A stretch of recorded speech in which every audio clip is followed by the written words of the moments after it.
The first insult cut sharper than any blade she had ever faced. In the echoing gym, surrounded by recruits with unscarred faces and boastful grins, a young Marine limped forward. Her left leg dragged slightly, the reminder of an IED blast a world away. The jagged scars climbing her arm and shoulder glistened under the fluorescent lights. She heard the whispers first. Then came the laughter. Mockery rolled through the crowd like a wave. Cruel, careless, merciless. But she did not lower her eyes. Before I tell you what happened next, tell me in the comments where you're watching from. I love knowing who's listening. She had fought through nights filled with pain, where every breath felt stolen. She had prayed for silence when phantom screams echoed in her head. Yet here, among her own, she faced a new battlefield. One of ridicule, doubt, and scorn. Each smirk pierced deeper than shrapnel ever had. For a moment, her hands trembled. She wondered if she belonged at all. The room quieted as a shadow crossed the doorway. Heavy boots struck the floor with a rhythm that hushed even the boldest voices. A general, a man whose chest bore ribbons that told of battles most could only read about, entered. His gaze swept across the hall, cutting the laughter in half. He had heard enough. Still, he did not speak. He simply watched. The scarred Marine stood taller now, though the weight of 100 eyes pressed against her like a storm. Memories rushed. The explosion, the dust, the fire, her body torn but her spirit unbroken. She had returned not to prove herself to them, but to prove to herself that courage wasn't measured in flawless skin or perfect stride. One Marine sneered, louder than the rest. You should have stayed home. The words hung in the air, daring her to crumble. Her chest rose. Her voice, though quiet, carried across the room. Home is where the fallen never got to go back. I'm here because I can, and because they can't. The silence that followed was heavier than the mockery had been. Some shifted uncomfortably. Others lowered their eyes. And still, the general said nothing.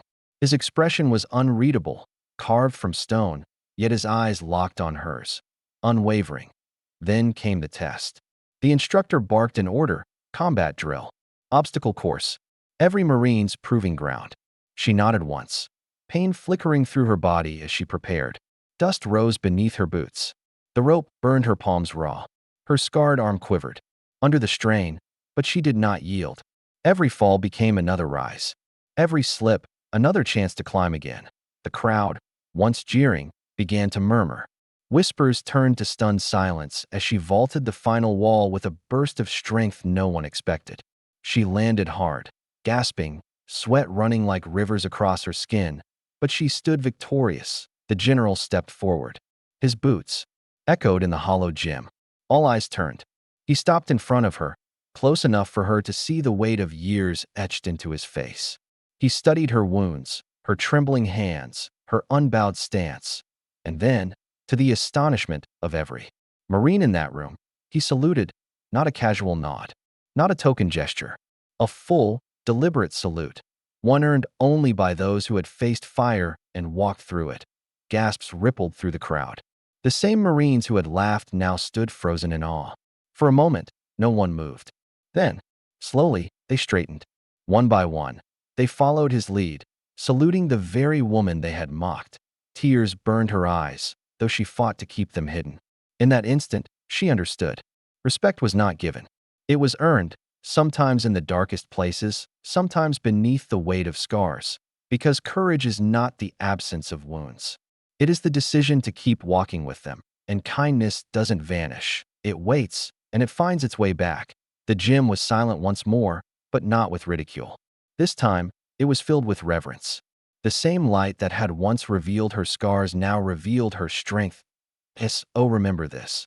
The world may try to measure you by what it sees, but the truth lies in what you refuse to surrender. If this story moved you, let me know in the comments below, and don't forget to subscribe for more stories of resilience, courage, and justice. Because every scar has a story, and every story deserves to be told.